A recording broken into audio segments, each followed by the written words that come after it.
Hello, Assalamu alaikum. Student, this is Arshad Khan from Kranchins Academy. Today we are going to solve question number 2 of Business Studies paper 1, October November 2016.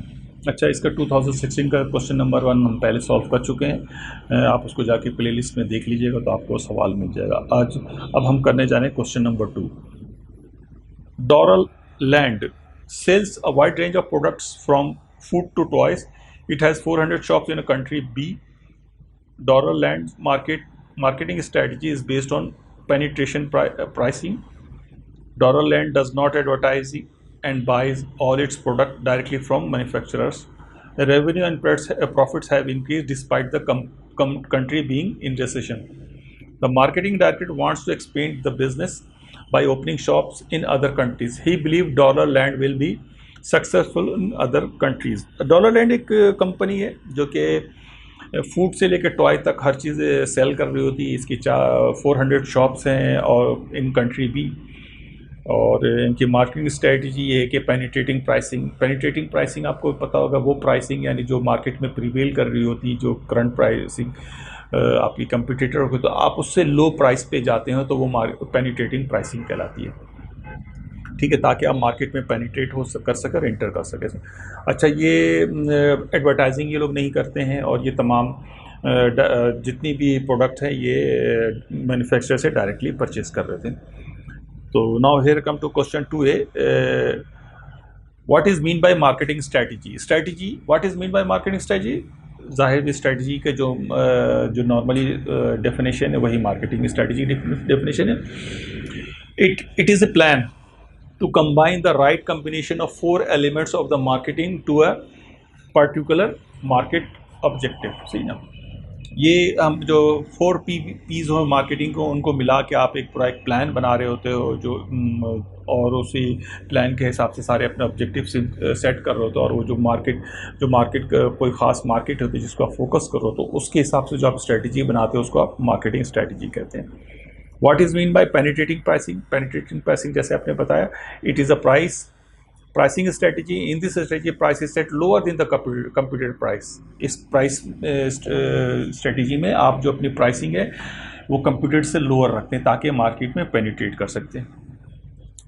ये normally जब new product आप launch कर रहे होते हो या नई market में एंटर हो रहे हो तो पेनिट्रेटिंग प्राइसिंग इसकी स्ट्रेटजी इस्तेमाल की जाती है। Identify and explain 2 possible advantage to Doral Land for advertising।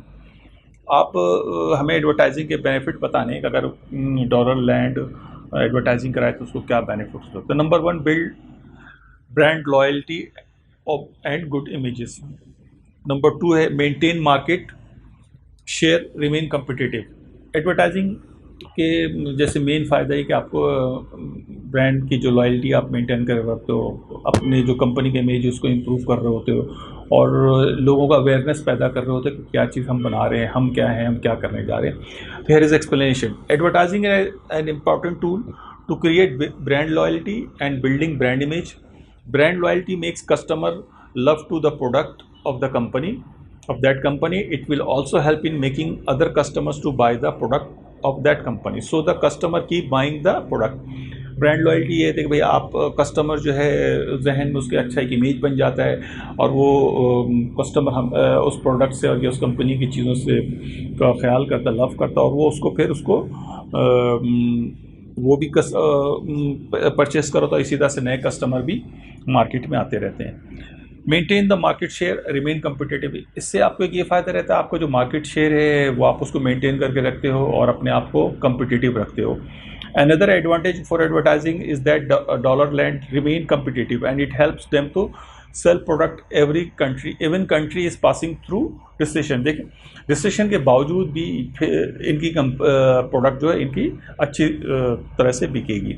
It will also help dollar land to maintain the market share and may help increasing the market share. ये ना सिर्फ अपनी market share को maintain करेंगे बल्कि इसको और बढ़ा सकते हैं। Question 2D, identify and explain one advantage and one disadvantage to Doral Land for buying direct from manufacturer। अगर डायरेक्ट मैन्युफैक्चरर से बायर करते हैं तो उसके क्या एक एडवांटेज है या क्या डिसएडवांटेज है? एडवांटेज ये है कि परचेजिंग इकोनॉमिक्स ऑफ स्केल, यानी आप बल्क में परचेज करो तो आपको बहुत इकोनॉमी ऑफ स्केल मिल जाता है। वो क्या क्या है? Number one, discount in bulk buying. Dollar land को क्योंकि उसके पास मोर देन 400 शॉप्स हैं तो वो उसको बल्क बाइंग में डिस्काउंट मिल सकता है। मे gate credit lawn on buying of goods, उसको चीज़ें उधार पे मिल सकती हैं।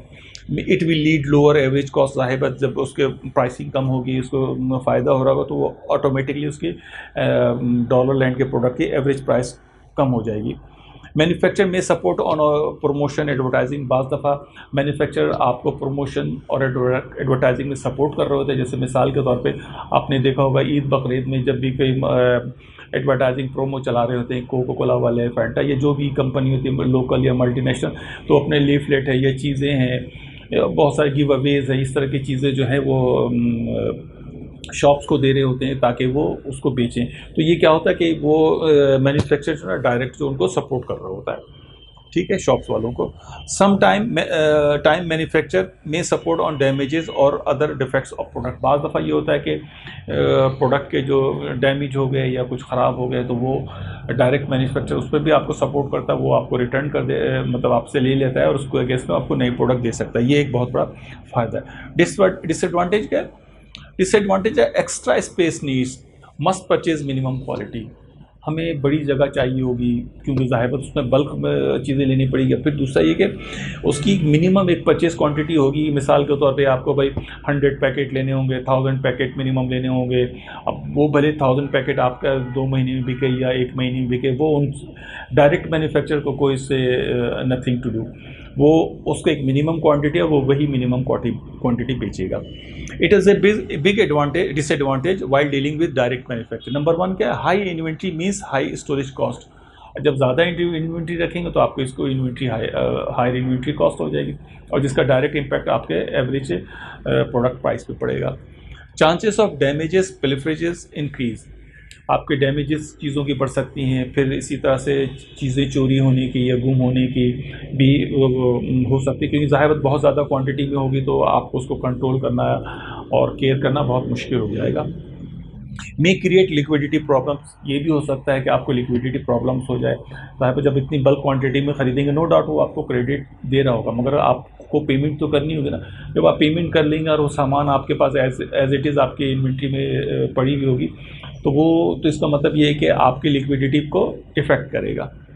अ lot of paper work and planning की require while dealing with direct manufacture. अच्छा, डायरेक्ट मैन्युफैक्चर के साथ ये कि आपको बड़े paper work, correspondence, purchase order, planning, schedules, ये सब सारी चीज़ें देनी पड़ती हैं, क्योंकि वो आपके शेड्यूल, आपके प्लान, आपके ऑर्डर के हिसाब से चीज़ें बनाएगा, उस हिसाब से देगा। ये नहीं होगा कि जी आपने बोला आज मुझे ये दे दो, कल ये दे दो, कल मुझे 500 दे दो, आज 400 दे दो, इस तरह से। तो ये इसके लिए भी फिर आपको इसका मतलब ऑर्गेनाइज स्टाफ चाहिए होगा जो इन सब चीज़ों को देखे। Now comes to the question 2E. Do you think that dollar land will be successful in other countries? Justify your answer.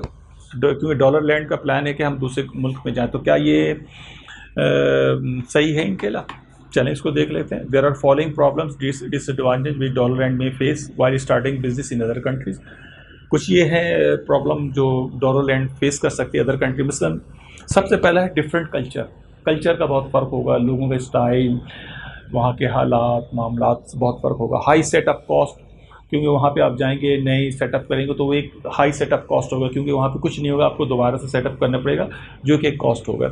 Competition, नई मार्केट है, नई जगह है, नया मुल्क है, कंपटीशन होगा वहाँ पे। ऐसा नहीं होगा कि एवरीथिंग इज़ नॉर्मल और everything is available. Exchange rate एक बहुत सबसे इम्पॉर्टेंट फैक्टर होता है एक्सचेंज रेट, क्योंकि एक्सचेंज रेट ही इनकम और प्रॉफिट डिटरमाइन कर रही होगी या कॉस्ट ऑफ बिजनेस जो है डिटरमाइन कर रही होगी डॉलर लैंड के। इकोनॉमिक कंडीशन, वहाँ की इकोनॉमिक कंडीशन क्या है, आया के लोग वेल टू डू हैं, वहाँ पे पर कैपिटा इनकम क्या है, जीडीपी क्या है, ये सब चीज़ें इफ़ेक्ट करेंगी लैंड, डॉलर लैंड के बिजनेस पे while they are going to abroad. There are foreign opportunities, advantages which dollar land may face while starting business. अच्छा, कुछ एडवांटेजेस भी हैं, कुछ अपॉर्चुनिटीज़ भी डॉलर लैंड को मिलेंगी। नंबर वन है कि lower labour cost which reduce average production price. जैसे मैं बताया था कि वही कि डेवलपिंग कंट्रीज़ है, जहाँ पे डॉलरलैंड वाले अपना बिजनेस नई फैक्ट्री लगाने चाह रहे हैं, इंटरेस्ट रेट लो है, तो ये है कि उससे ये होगा कि इनकी एवरेज कॉस्ट ऑफ प्रोडक्शन कम हो जाएगी। लो टैक्सेस है which leads to more profit to land, वहाँ पे टैक्स कम है, तो जब टैक्स कम होगा तो इसका मतलब ज़्यादा से ज़्यादा प्रॉफिट डॉलरलैंड को जाएगा। Government incentive on foreign investment, low price land training, ये हो सकता है कि गवर्नमेंट आपको इंसेंटिव दे कि हाँ भाई आप हमारे मुल्क आप इन्वेस्ट करें, हम आपको सस्ती ज़मीन देंगे, ट्रेनिंग देंगे और सब चीज़ें देंगे, तो ये भी आप अगर बाहर मुल्क जाते हैं तो ये भी आपको एक एडवांटेज मिल सकता है। Increase in reputation and sales of land, dollar land, अगर दूसरे मुल्क में डॉलरलैंड अपनी एक और ब्रांच खोल ली गई या एक और फैक्ट्री या आउटलेट खोल दी, तो उससे उनकी भी प्रेस्टीज में, उनके नाम में, उनके रिपुटेशन में बहुत इजाफा हो जाएगा और उनकी सेल्स भी बढ़ेगी। On the basis of above factor, it is better to remain in its own country and may focus on increased its in market share. Despite recession, dollar-led revenue and profit increase. To start business in foreign countries is very long process and require huge funds. तो जो हमने analysis किया उस analysis के हिसाब से कि डॉलरलैंड के लिए तो बेहतर ये कि यहीं पे रहे, ये अपने मार्केट शेयर बढ़ाए, प्रॉफिट बढ़ाए, और क्योंकि देखें इन स्पाइट ऑफ रिसेशन डॉलरलैंड ने बहुत अच्छा परफॉर्म किया, बहुत अच्छा प्रॉफिट अर्न किया, और क्योंकि देखें दूसरी जगह बिजनेस स्टार्ट करना एक बड़ा लॉन्ग प्रोसेस है और बहुत ही इन्वेस्टमेंट चाहिए होता है, तो डॉलरलैंड को इतना दिन इंतज़ार नहीं कर पाएगी और जो कि इसके लिए इतना बेनिफिट नहीं होगा, तो बेहतर यही कि डॉलरलैंड यहीं पे अपना काम करे। तो student, it's come to end of the question 2। Thank you. अस्सलाम वालेकुम।